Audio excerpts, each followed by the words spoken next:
আবার নতুন করে আমরা শুরু করছি। এমডি আরিফ জামান পিজি আইডি থেকে আপনি জানতে চেয়েছেন, হুজুর মসজিদ ভাঙার বিষয়ে কিছু বলুন।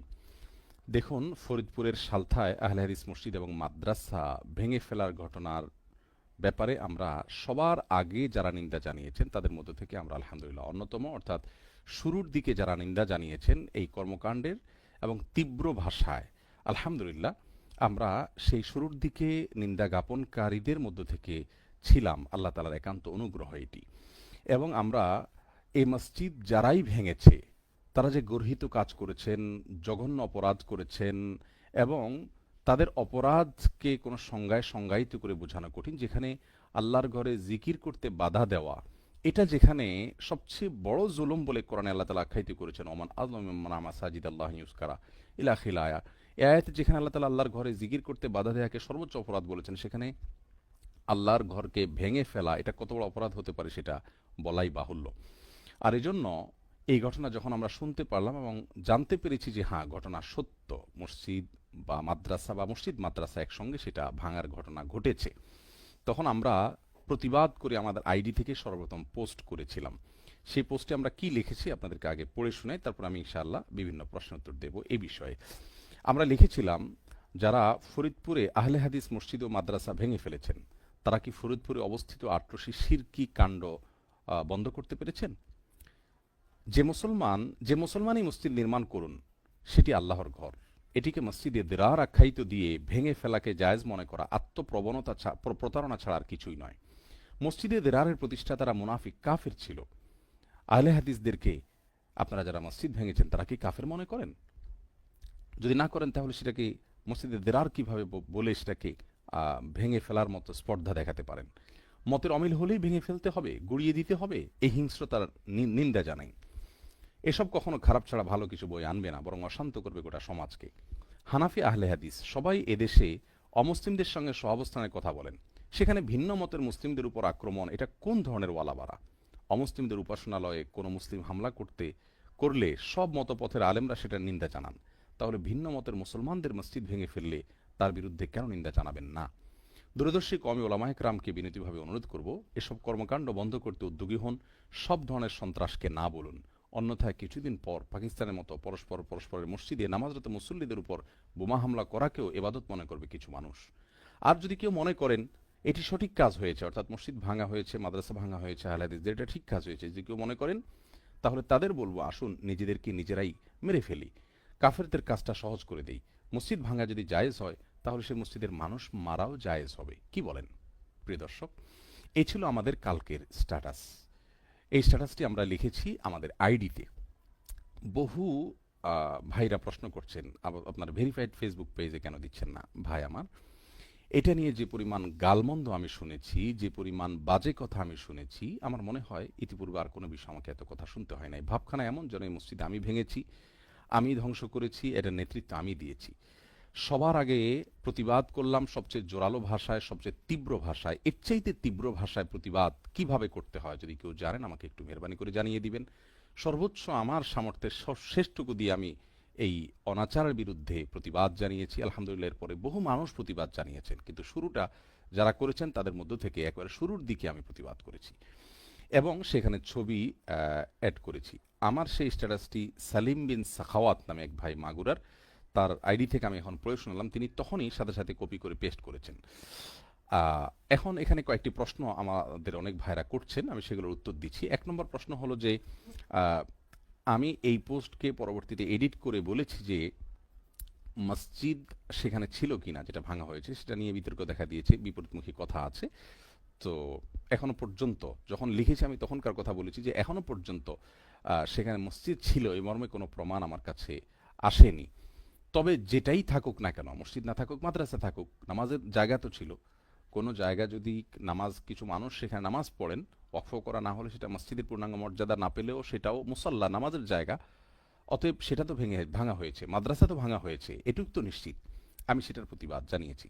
এখানে অনেক ভাই প্রশ্ন তুলেছেন যে মসজিদ তো আছে, প্রমাণ হয়েছে। ভাই আমার, আমি যখন লেখা লিখেছি তখনও পর্যন্ত মসজিদ ছিল এই মর্মে কোনো প্রমাণ ছিল না। আমি বেশ কিছু আহলে হাদিস তরুণ দায়ীদের আইডিতে দেখেছি, যেমন নাজমুস সাদাতকে দেখেছি তার আইডিতে, তিনি মসজিদ ভাঙার কথা লিখে পরে এডিট করে মাদ্রাসা লিখেছেন। তারপরে আবার সেই পোস্ট তিনি ডিলিটও করে ফেলেছেন।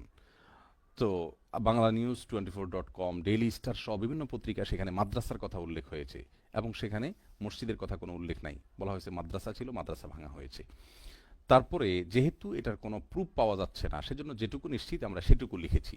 এখানে আমরা কোনো অন্যায় করে থাকলে আল্লাহ তালা আমাদেরকে মাফ করুন, আপনারা বিচার করুন। সম্মানিত দর্শক শ্রোতা মণ্ডলী, যে আমরা তখন যদি বলি যে মসজিদ ছিল, এর এখনও কোনো প্রমাণ পাওয়া যায়নি, সেটা ভুল কি আছে?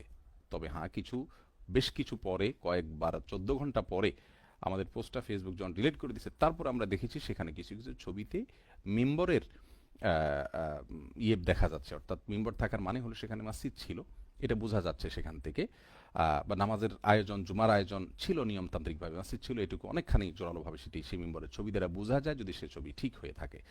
যাই হোক, তো তার আগেই আমাদের এই তথ্য গ্রহণ করে আমরা পোস্ট এডিট করব, তার আগেই আমাদের পোস্ট ফেসবুক ডিলিট করেছে। আপনারা জানেন আমার পোস্ট হাজার হাজার মানুষ, শত শত মানুষ কপি পেস্ট করেছে, কিন্তু তাদের কারোর আইডি থেকে ওটা ডিলিট করেনি ফেসবুক, কিন্তু আমার আইডি থেকে শুধু ডিলিটই করে নাই, আমি পোস্ট করে দেখিয়েছি যে আমাকে ফেসবুক চরম ওয়ার্নিং দিয়েছে এবং আরেকবার হলে আমাকে রেস্ট্রিকশনে নিয়ে আসবে তারা, এটুকু তারা জানিয়েছে। আমার এত দিনের আইডি, এত দিনের গড়ে তোলা আইডি, সেটা আইডিটাকে হুমকির মধ্যে ফেলে দিয়েছে এই মসজিদের বিরুদ্ধে, মসজিদ ভাঙার বিরুদ্ধে যখন পোস্ট দিচ্ছে সেই পোস্ট।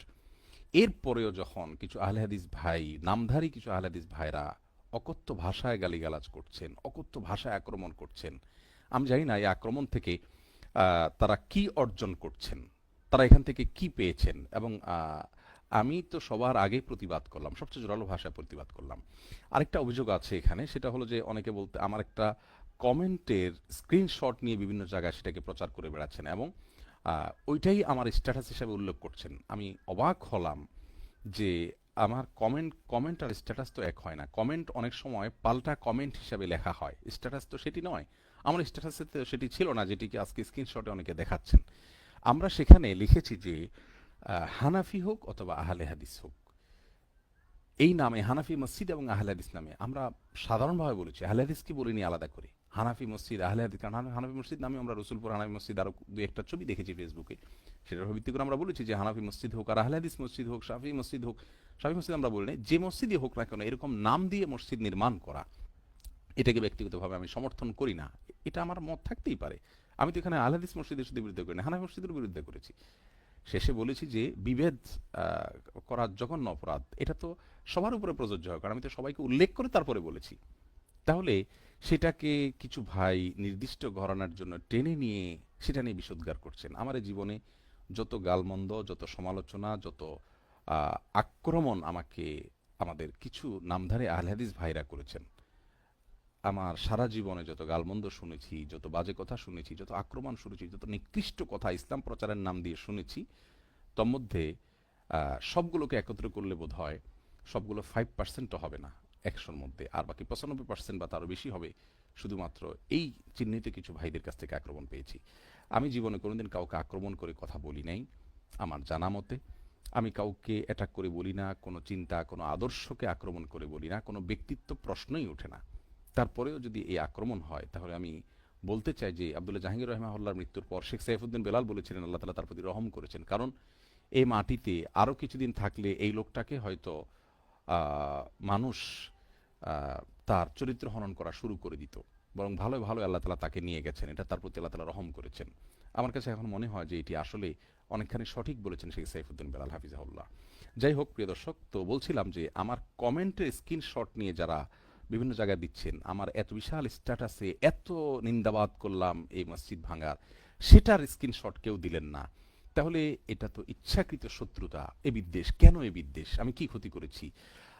কোরআন এবং হাদিস এর বাইরে আমি কোন কথা বলেছি? কিন্তু এরপরেও এই বিদ্বেষ, এই নোংরামি, এই মানে গালমন্দ, এটাকে নিয়ে এমন কোনো বাজে কথা নেই যেগুলো আমরা বলে বেড়াচ্ছি। যাই হোক, এটা নিয়ে আমার মানুষ হিসাবে অবশ্যই কষ্ট আছে, কিন্তু আমি সেই কষ্টটাকে ভোলার চেষ্টা করি। আল্লাহ তাআলা আমাকে সবর করার তৌফিক দান করুক, আপনারা দোয়া করবেন। তো আমার বক্তব্য হলো যে মসজিদ ভাঙার বিরুদ্ধে আমি সবার আগে বক্তব্য রেখেছি। সেখানে মসজিদ ছিল কিনা সেটি যেহেতু তখনও পর্যন্ত প্রমাণিত হয়নি, অতএব সেটিকে আমি এভাবে উল্লেখ করতেই পারি যে সেখানে মসজিদ ছিল কিনা সেটা প্রমাণিত নয়, কারণ তখনও পর্যন্ত মিম্বরের ছবি সেই ছবিটি পাওয়া যায়নি, তার অনেক পরে সেই ছবিটি আবিষ্কৃত হয়েছে। অতএব তাছাড়া কারো জবানবন্দিও তখন পাওয়া যাচ্ছিল না শুরুর দিকে। অতএব এটা নিয়ে আমাকে দোষারোপ করা তো জুলুম ছাড়ার কিছু নয়। আর আমি তো হানাফি মসজিদ, আহলে হাদিস মসজিদ এভাবে সাধারণভাবে সবার কথা উল্লেখ করে বলেছি, তাহলে সেখানে আমাকে বিশেষ ঘরানার ভাইয়েরা নিয়ে এই ধরনের গালমন্দ করা, আমার আইডিতে ইয়েতে করা যুক্তিটা কি? আমার আইডিতে মসজিদ ভাঙার বিরুদ্ধে যখন আমি পোস্ট দিয়েছি, সেই পোস্টের বিরুদ্ধে সংঘবদ্ধভাবে রিপোর্ট করা হয়েছে। কারা রিপোর্ট করেছেন সেটা তো আল্লাহ ভালো জানেন। কিন্তু রিপোর্ট করার পর সে আইডি আমার ডিলিট করে দেওয়া হয়েছে। অনেকে বলতে চাচ্ছেন সেটা আপনি আপনার ভেরিফাইড ফেসবুক পেজে কেন দেন নাই? এর উত্তর হলো যে আমাদের যে কোনো পোস্ট আমরা আগে আইডিতে দেই বেশিরভাগ ক্ষেত্রে, কিছু কিছু ফেসবুক পেজে দিই, কিন্তু বেশিরভাগ স্পর্শকাতর পোস্টগুলো আমরা আগে আইডিতে দেই। আইডিতে সেটাকে রেখে তারপর বিভিন্ন অ্যাঙ্গেল থেকে যাচাই বাছাই করে যখন ওটা আমরা মোটামুটি মনে করি পারফেক্ট আছে, তারপর সেটা আমরা ভেরিফাইড ফেসবুক পেজে দিই। আইডি থেকেই যেহেতু পেজ গায়েব হয়ে পোস্ট গায়েব হয়ে গেছে রিপোর্টের কারণে, সেটা পেজে দিলে পেজও ক্ষতিগ্রস্ত হতে পারত। সেই জায়গা থেকে আমরা সেটা পেজে দেইনি। অনেকে বলছেন যে আপনারা সব বিষয়ে আপনি হুট করে ভিডিও বানান, এটা নিয়ে কেন বানাননি? প্রিয় দর্শক, আমরা আপনাদেরকে জানিয়ে রাখতে চাই যে আসলে আমরা সিরাতের যে প্রতিযোগিতা আয়োজন করেছি আসন্না ফাউন্ডেশন থেকে, এই প্রতিযোগিতা বাস্তবায়ন করতে গিয়ে আমাদের অফিসের সমস্ত লোকজন, আমাদের নাওয়া খাওয়া নেই।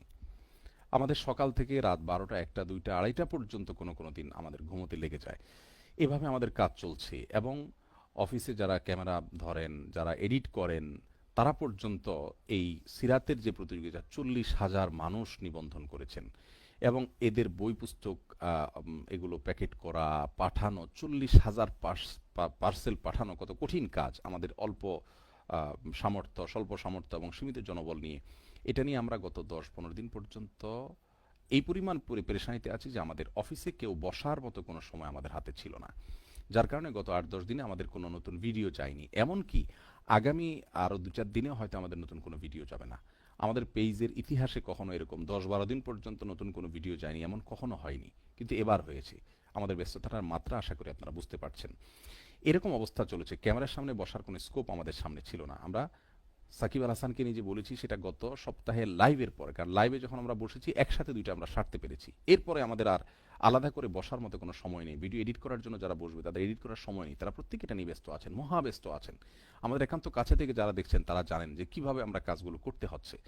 তো এই পরিস্থিতিতে আমাদেরকে কোনো ভিডিও ক্রিয়েট করা, এডিট করার মতো কোনো সুযোগ আমাদের সামনে নেই, ছিল না, এবং আগামী আরও কয়েকদিন পর্যন্ত থাকছে না। আমরা তখনই বলেছি, কয়েকটা কমেন্টে আমি লিখেছি যে আমরা লাইভে এই বিষয়ে কথা বলবো ইনশাআল্লাহ, কারণ লাইভে কথা বলা সহজ। কিন্তু যেখানে একটা কড়াকড়ি আমি পোস্ট দিয়েছি সেটা নিয়ে কথা বলতে আমার অসুবিধা হবে কেন?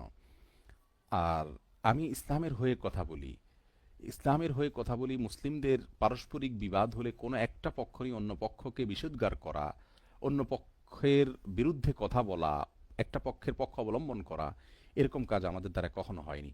তারপরেও আহ, আপনার এই কথাগুলো আমাকে শুনতে হয়েছে। আমার পোস্টে যেসব কথা আমি লিখিনি সেগুলো আমার নামে বিভিন্ন ভিডিও বক্তব্যে দেখেছি বলা হয়েছে আমি নাকি বলেছি এটা এটা, সত্যি সেটা কোথায় বলেছি কোথাও কেউ বলতে পারবেন না আমরা কোথাও সেরকম কথা বলিনি।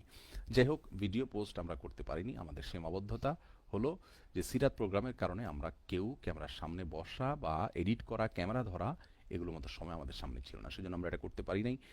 আর সেটাকে নিয়ে যেরকম ট্রল করা হলো, যেরকম গালমন্দ করা হলো, আর তাছাড়া মানে আমাদের যে সীমাবদ্ধতা আছে সেটা ছাড়াও তো আলহামদুলিল্লাহ বাংলাদেশে এত ওলামা একরাম, এত দায়ী, তারাও তো কথা বলছেন। আমাদের যে সমস্ত ভাইরা আমাদের কথা শুনতে চাইছেন, আমরা মনে করি যে তারা আমাদেরকে গালমন্দ করেছেন, আমাদেরকে ভালোবেসে আমাদের কাছ থেকে আবদারটা বেশি হয়তো সেজন্য করেছেন। আমরা সেজন্য এটাকে ক্ষমা সুন্দর দৃষ্টিতে দেখলাম। আল্লাহ তালা তাদেরকে মাফ করুন, আমাদেরকে আল্লাহ তালা মাফ করুন। আমি পরিষ্কারভাবে আপনাদেরকে জানাতে চাই, মসজিদ ভাঙার সঙ্গে যারাই জড়িত থাকুক না কেন তাদেরকে বিচারের আওতায় আনা হোক, দৃষ্টান্তমূলক শাস্তি দেওয়া হোক, এবং এই ধরনের ঘটনা বাংলাদেশে দ্বিতীয়বার না ঘটুক। সেখানে মসজিদ থাকুক, মাদ্রাসা থাকুক, দিনই যে কোনো প্রতিষ্ঠান থাকুক, যত বিরোধ হোক, যত মতপার্থক্য হোক না কেন, ভেঙে ফেলতে হবে, আক্রমণ করতে হবে। এইরকম কথা বলা জঘন্য অপরাধ। যারা অনেকে মনে করছেন যে আমরা অনুমান করে কথা বলছি, আমরা অনুমান করে কোনো কথা আলহামদুলিল্লাহ বলিনি। মসজিদ ছিল, শুরুতে এই দাবিটা উঠেছে। আহলে হাদিস ঘরানার যে সমস্ত ভাইরা লিখেছেন যে মসজিদ ছিল, তাদের দাবিকে বিশ্বাস করে আমরা মসজিদ ছিল লিখেছি। তাছাড়া মাদ্রাসা থাকলে সেখানে মসজিদ তো থাকবেই, তারা নামাজ পড়তে কই যাবে? নিশ্চয়ই মসজিদ থাকবে। অতএব আমার ধারণা অমূলক নয়। কিন্তু পরবর্তীতে যখন পত্রপত্রিকাতে বিভিন্ন মিডিয়াতে আমরা দেখতে পেলাম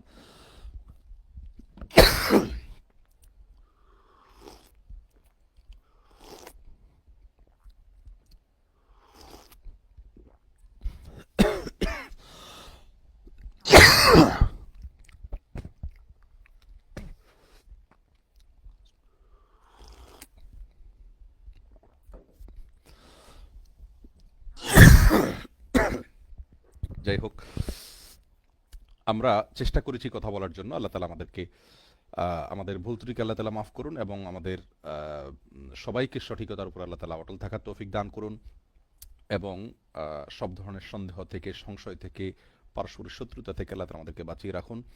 রাসূল করিম সাল্লাল্লাহু আলাইহি ওয়াসাল্লাম বলেছেন, লা তাহাসাদু ওয়া লা তাবাগাদু ওয়া লা তাদাবারু ওয়া কুনু ইবাদাল্লাহি ইখওয়ানা। মুসলিমরা পরস্পর ভাই হয়ে থাকবে, একে অন্যের হিংসা করবে না, পিছে লাগবে না, এবং আহ, একে অন্যের প্রতি শত্রুতা পোষণ করবে না। আল্লাহ তাআলা আমাদেরকে হাদিসের উপরে পরিপূর্ণভাবে আমল করার তৌফিক দান করুন। শয়তান যেন আমাদেরকে বিভিন্ন যুক্তি দিয়ে হাদিসের উপরে আমল করা থেকে দূরে সরিয়ে দিতে না পারে, সেই চেষ্টা আমাদের সবাই থাকা উচিত।